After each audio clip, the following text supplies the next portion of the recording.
My name is Chloe, and this story unfolded just a few months ago. I have never experienced such fear in my entire life. What began as an attempt to find freedom turned into a harrowing nightmare. It all started when my parents separated and we relocated from a vibrant neighborhood to a less fashionable suburb, marking the beginning of a series of unfortunate events. To make matters worse, I had to change schools and bid farewell to all my friends. I had never felt so desolate before. In hindsight, I realize it may sound selfish, but I was consumed by anger over these unwelcome changes. It was during this time that I made the impulsive decision to run away. I was approaching my 17th birthday, and I believed I could forge my own path in the world. I decided to head to New York City, where I'd assumed I could easily secure a job and lead a simpler life. Oh, how naive I was. Once I settled in, I planned to inform my mother and perhaps even provide some assistance to her and my younger brother. I reasoned that my absence would alleviate the burden on them. So I left behind a note, packed my backpack, and boarded a bus for the approximately 80-mile journey from Philadelphia to New York. I still had some savings from my birthday and Christmas to cover the trip's expenses, including a few nights in a hostel. I was convinced that within a matter of days, I would be self-sufficient in the city that never sleeps. While I had visited New York with my parents in the past, I had never ventured there alone. During the entire trip, I daydreamed about my new life in the Big Apple, the place I would call home, the people I would encounter, and the exciting parties I would attend.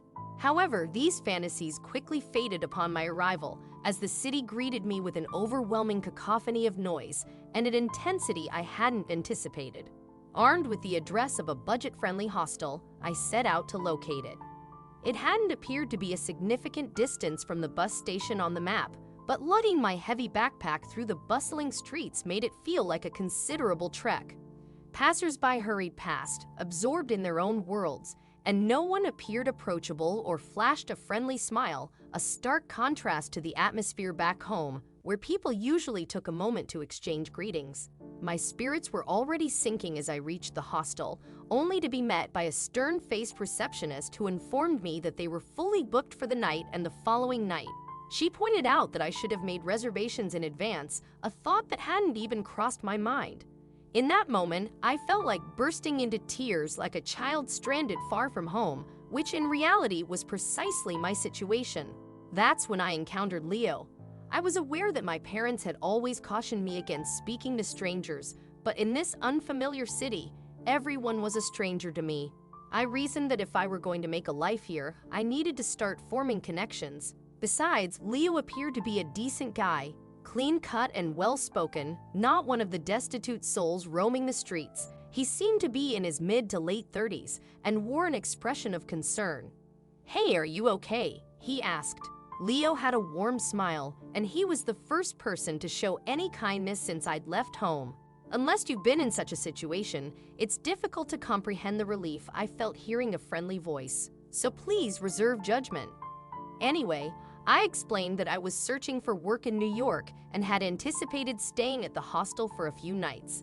I fabricated my age, claiming I was 19. Of course, I didn't disclose that I was running away from home. Instead, I shared that I had no family. Leo suggested that I seemed like I needed a meal, and I couldn't deny that I was somewhat hungry. He proposed taking me to a cafe, and despite my initial half-hearted protests, I didn't require much persuasion. At the cafe, he ordered coffee and a sandwich for me while providing some insights into his background. Leo hailed from Brooklyn and had a business in New York. He was somewhat vague when I inquired about the nature of his business, explaining that it fell under the category of entertainment. "So, what are your plans now?" he asked me. I made a discontented expression and admitted that I was thinking about heading back home, that maybe coming here had been a mistake. He scratched his head and frowned for a moment. "Well, I'm not entirely sure, but perhaps I can offer you a place to stay for a few nights," he suggested. He quickly added, "Don't worry, I live with my wife, so you won't be alone with me." I expressed my concern about not having much money, but Leo chuckled and assured me not to fret, saying we could work something out once I found the job. He even mentioned the possibility of helping me secure employment, which made me pause, contemplating the implications. He laughed again and reassured me, emphasizing that he had many friends and I would soon be enjoying my life in New York.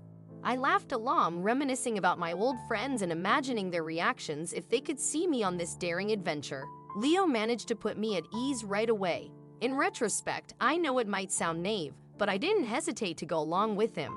He mentioned having a car parked just around the corner, and despite the location not being far away, he argued that it would be more convenient to take the car than lug my heavy backpack around. My unease began when we seemed to be traveling farther and farther from the city. I wanted to ask Leo where we were headed, but for some reason, I felt hesitant, perhaps because we were alone in the car. Eventually, we pulled up in front of a large, aged house that appeared rather run down from the exterior. I must have looked concerned, as Leo flashed another reassuring smile. "It may not seem like much from the outside, but don't worry," he said. "It's much nicer on the inside. We still have some work to do on the house."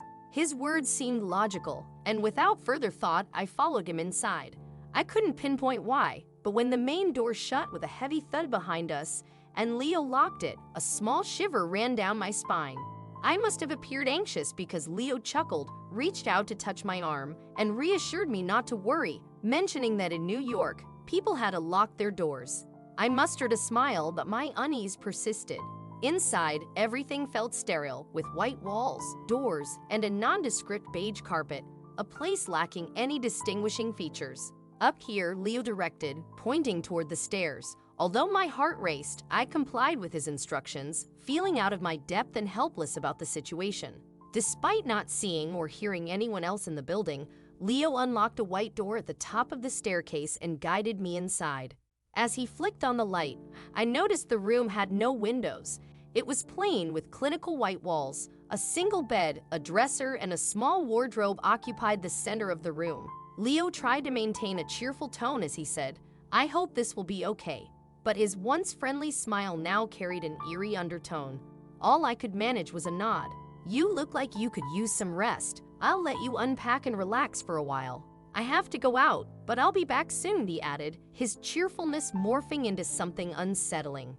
"The bathroom is the second door down. Will you be okay?" I nodded again, and then he departed. I heard his footsteps descend the stairs and the front door lock behind him as he left. I retrieved my cell phone and discovered 3 missed calls and a text from my mom inquiring about my whereabouts. At that moment, I longed for my family more than ever. I dialed my mom's number hastily, but the signal was weak, and after a few crackling rings, the phone went dead. Panic began to take hold. I found myself locked in a stranger's house, under the care of a man I barely knew. My room appeared devoid of any visible means of escape, and a sinking feeling settled in as I considered that I might be the only one here. I sprinted to the bathroom, which, while clean and functional, was also devoid of any windows. Upstairs, I found 2 more locked doors, which I tried unsuccessfully to open. My distress escalated, and I ran downstairs, attempting the main door, but it too was locked. I struggled to breathe, the mounting anxiety pushing me to the brink. I must have tried to devise a plan in case he returned, but my mind was a jumbled mess. Returning to my room, I made another attempt to use my phone, only to find that the weak signal had completely vanished. If only I could turn back time by 24 hours, I would be safely at home. I would do anything to be reunited with my mother and brother. As I sat on the bed, desperately brainstorming an escape plan, I heard the sound of his car pulling into the driveway. This was it, I thought, the point of no return. I envisioned headlines featuring my face, a tragic story of a girl found in a shallow grave. Panic coursed through me, and I felt on the verge of fainting. The next thing I knew, his car was returning, and I was seized by an overwhelming sense of dread. I heard the key turn in the lock, the door creaking open, and the footsteps on the stairs as he ascended. I watched the doorknob turn, and he stood there, flashing that sinister smile of his. In his hands, he clutched a large bag, presumably filled with the tools of my impending demise. Unable to bear it any longer, I lunged toward him, screaming, "Please let me go. Please let me go." He struggled to restrain me, asking, "Hey, what's going on? What's going on?" I was so terrified that I could hardly speak.